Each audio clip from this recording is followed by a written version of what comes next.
दफ्तर पे मौजूद है विक्रांत। हमारे साथ बीजेपी के राष्ट्रीय प्रवक्ता डॉक्टर संबित पात्रा जुड़ गए हैं। मैं सीधे उन्हीं का रुख करती हूँ। डॉक्टर पात्रा, आपकी पहली प्रतिक्रिया चाहूंगी। सुबह जब पोस्टल बैलेट की गिनती हो रही थी तो रुझानों में बीजेपी ने बहुमत का आंकड़ा छू लिया था। अभी वो स्थिति नहीं है, लेकिन जिस तरह की टक्कर बीजेपी दे रही है और जिस तरह से इस चुनाव को दिलचस्प बनाकर अपनी पोजीशन को इतना मजबूत किया है, डॉक्टर पात्रा, इस पर आप क्या कहेंगे?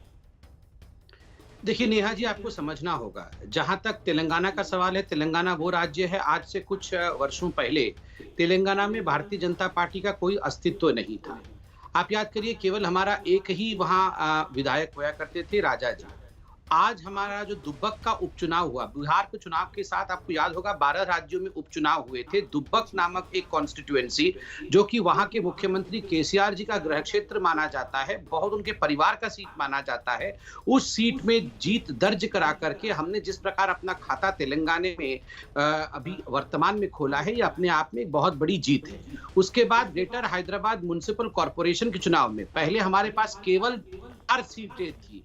उन 4 सीटों में आज हम एक मुख्य, अभी विपक्षी कहना भी मेरे लिए उचित नहीं होगा जब तक संपूर्ण रूप से नतीजे घोषित नहीं होते हैं, जिस टक्कर के साथ हम आगे बढ़े हैं, जो नेक टू नेक फाइट अभी चल रही है, ये अपने आप में दर्शाता है कि आगामी 2023 के असेंबली इलेक्शन में भारतीय जनता पार्टी राज्य में क्लीन स्वीप करने वाली है और वहां हमारी सरकार बनने वाली है।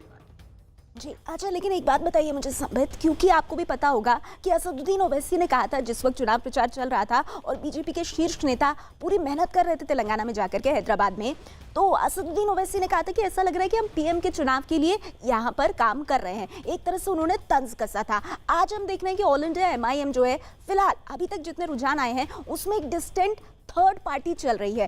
क्या कहना चाहेंगे आप असदुद्दीन ओवैसी को? देखिए, याद रखिए, जहां तक ग्रेटर हैदराबाद म्युनिसिपल कॉर्पोरेशन का चुनाव है, असदुद्दीन ओवैसी इसमें अभी तो थर्ड आ रहे हैं। वैसे भी वो मात्र 51 सीटों पर ही चुनाव लड़ रहे थे। ये जो ग्रेटर म्युनिसिपल कॉर्पोरेशन का चुनाव है हैदराबाद का, इसमें 150 सीटें, और जिसमें अमित भाई शाह जी ने कहा कि कमरे के अंदर ये TRS पार्टी और ये जो MIM पार्टी है, इनकी आपस में इलू चल रही थी। मतलब एक गुप्त समझौता इन दोनों का था कि सारी सीटों पर हम नहीं लड़ेंगे, हम मिलके इस एक तरह से अलायंस के रूप में लड़ेंगे। तो ये अलायंस हारती हुई नजर आ रही है।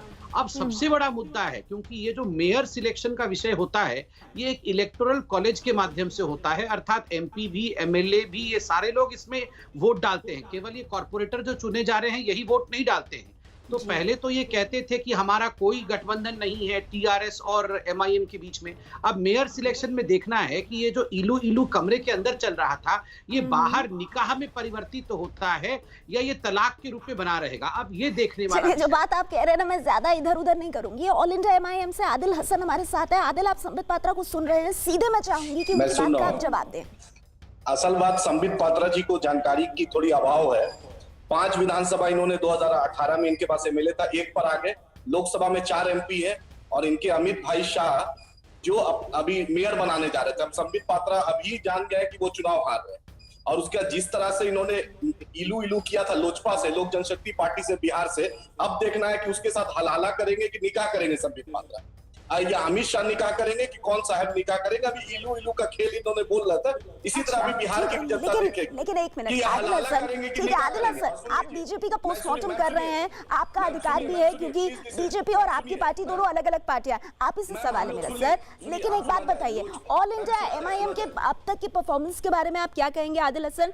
क्योंकि ये ओवैसी साहब का गढ़ है, और यहाँ पर अगर बीजेपी 4 से अभी 25 सीटों पर आगे चल रही है, तो इसके लिए तो बीजेपी को कहीं ना कहीं आपको क्रेडिट देना पड़ेगा। सुना जाए, इस ये जो ग्रेटर हैदराबाद है, इसमें 150 कॉर्पोरेशन का सीट है, 4 लोकसभा का सीट है और 24 विधानसभा का सीट है। और इनके जो होम मिनिस्टर है सिकंदराबाद से आते हैं, टीकाराम रेड्डी साहब, उनके भी विधानसभा में, उनके भी लोकसभा में MIM जीत रही है। और अब तक हम 10 सीट जीत चुके हैं और 31 सीट पर हम आगे कर रहे हैं। बीजेपी अभी तक एक भी सीट नहीं जीती है। ये पोस्टल बैलेट का खेल जो चल रहा था, ये संबित भाई अच्छे से जानते हैं कि पोस्टल बैलेट का इलू है, लेकिन असली निकाह जो है ना, शाम अभी 2 घंटे में आ जाएगा। असली निकाह किससे होगा? ठीक है आदिल हसन, आपने कई बातें रखी, संबित पात्रा इसका जवाब देंगे। संबित, देखिए, पिछली बार अगर ये शांत हो जाए तो पिछली बार इनके पास 44 सीट्स थी, अभी इनके पास 14-15 सीटें दिख रही हैं, जो रुझान दिखाई दे रहा है। नतीजे क्या होगा वो शाम को इस पर हम चर्चा करेंगे। देखिए कहीं ना बेशक। कहीं जहां तक तेलंगाना का सवाल है, तेलंगाना में एमआईएम हमारी मुख्य विपक्षी पार्टी नहीं है। तेलंगाना में एमआईएम एक फ्रिंज एलिमेंट है, वो खुद 51 सीट्स पे ही लड़ रही है। 150 सीट पे टीआरएस लड़ रही है, इसलिए हम टीआरएस के साथ वहां द्वंद्व में हैं, एमआईएम के साथ द्वंद्व में नहीं है।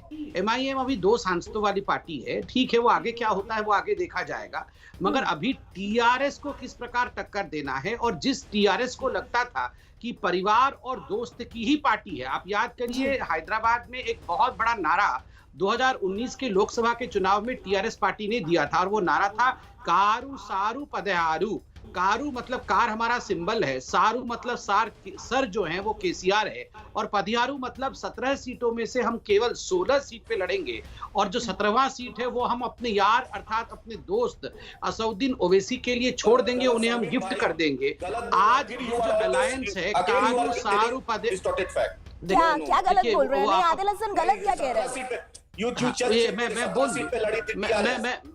मैं बोल लूं उसके बाद ये बोलेंगे, मुझे लगता है ठीक है एक एक करके आदिल हसन मैं आती हूँ आपके पास। संबित जल्दी से अपनी बात पूरी कीजिए। देखिए ये तेलंगाना का बच्चा जानता है, कारू सारू पदयारू, और 17वां सीट जो था इन्होंने ओवैसी के लिए छोड़ा था। आज तो वहां पे हर कोई तेलंगाना में हर कोई जानता है कि जहां तक तेलंगाना का सरकार का सवाल है उसमें केसीआर और केटीआर ये जो है ये परिवार है, और ओवैसी जो है वो परिवार के दोस्त हैं। और एफएफएमसी अर्थात family friend municipal corporation private limited के रूप में ये ग्रेटर हैदराबाद म्युनिसिपल कॉर्पोरेशन को चलाते थे। आज ये जो नतीजे हैं ये करप्शन के खिलाफ, और जब फ्लड आए थे जिसमें 30% ग्रेटर हैदराबाद डूब गया था, जो 10,000 रुपए देने का इन्होंने ऐलान किया था वो केवल अपने कार्यकर्ताओं को दिया, वो कार्यकर्ताओं को छोड़ करके किसी को नहीं दिया। आज नतीजा देखने को मिल रहा है ना। इसी को थोड़ा सा आगे बढ़ाते हुए आदिल हसन, यानी कि कहीं ना कहीं जो एक विपक्ष का वैक्यूम है, टीआरएस को जो चुनौती देने की कोशिश है वो आज की तारीख में एमआईएम नहीं कर रही है, वो आज की तारीख में बीजेपी कर रही है, जो कि रुझानों में दिख रहा है, और नतीजे भी यही बताएंगे, ऐसा कह रहे हैं संबित पात्रा को कहने की आदत है, झूठ बोलने की मशीन है। लोकसभा में भी टीआरएस एमआईएम के खिलाफ चुनाव लड़ी थी, 2018 के भी विधानसभा में खिलाफ लड़ी थी, और टीआरएस ने 150 सीट पे चुनाव लड़ाया।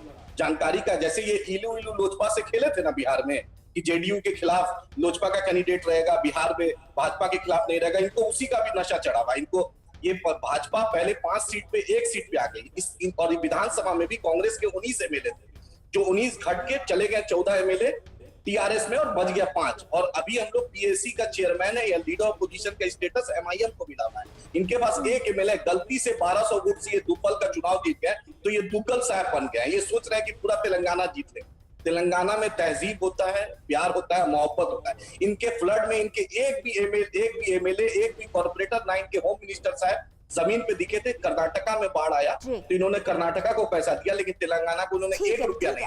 ये सिर्फ चुनाव के लिए ये बोलना अच्छी बात है, टीवी चैनल पर मुझे सुन लीजिए आदिल हसन साहब, विद ड्यू रिस्पेक्ट मैं आपसे जानना चाहती हूँ कि क्या जो आप बात कह रहे हैं, क्या उसमें कहीं ना कहीं इस बात की भी टीस है कि किस तरह से बीजेपी ने असदुद्दीन ओवैसी के गढ़ में आकर हुंकार भरी? कैसे बीजेपी जो पिछली बार सिर्फ 4 सीटें जीत पाई थी, इस वक्त अभी जब हम बात कर रहे हैं तो 25 सीटों पर आगे है? क्या इस बात का दर्द है, क्या इस बात की टीस है? मैम कोई दर्द नहीं है। अभी बिहार में जो 5 असेंबली सीट हम लोग जीत कर आए हैं, एमआईएम जीती है, 5 जगह बीजेपी को हराए हैं। बीजेपी को हराने हमारा मिजाज है। इनके जो वाइस प्रेसिडेंट वेंकैया नायडू साहब अभी देश के वाइस प्रेसिडेंट है, जो बीजेपी के फॉर्मर प्रेसिडेंट रहे हैं, उनको भी 96 में सालारे मिल्लत सलाउद्दीन ओवैसी साहब ने हराया है। बीजेपी हमेशा पूरी ताकत लगाती है कि एमआईएम को हराना, लेकिन इनका सपना सब नहीं रह जाएगा। अभी भी बीजेपी ने हर सीट पे खड़ा किया, लेकिन नहीं जीत पाई। मुस्कुरा क्यों रहे हैं? आपके माथे पे तो शिकन आनी चाहिए, क्योंकि आदिल हसन कह रहे हैं कि जब सीधी टक्कर होती है तो एमआईएम भारी पड़ती है। आप बताइए 1984 से आज तक वो सीट। देखिए नेहा जी, मैं तो बीच में चिल्ला नहीं रहा हूँ और आराम से बोलने दिया जाए। देखिए नेहा जी, ये एमआईएम के प्रवक्ता कह रहे हैं कि ये देश के मुख्य विपक्षी पार्टी हो जाएंगे। ठीक है, उनको कहने दीजिए। अभी 2 सांसद हैं उनके पास, हम उनको छोटा करके नहीं आंक रहे हैं। नहीं, मैं तो छोटा करके, देखिए नेहा जी, मैं बीच में नहीं बोला था, हम छोटा करके नहीं आंक रहे हैं। मगर मैं बार बार कह रहा हूं हमारी लड़ाई MIM से नहीं है, हमारी लड़ाई TRS से है। यहाँ TRS के प्रवक्ता होता तो मैं उनको जवाब देता। MIM से क्या लड़ाई है? नहीं ये नहीं, तो पर 50 संबित आप ये तो समझ नहीं रहे हैं। MIM कह रही है कि भैया TRS के ऑपोजिट तो हम खड़े हैं, तो आप हमको इस तरह से साइड में कैसे कर रहे हैं? इस बात का उनको कष्ट है ना, तो इसका तो जवाब दीजिए। आप कैसे सिर्फ TRS को ही संबोधित कर सकते हैं? MIM कोई फैक्टर नहीं है क्या?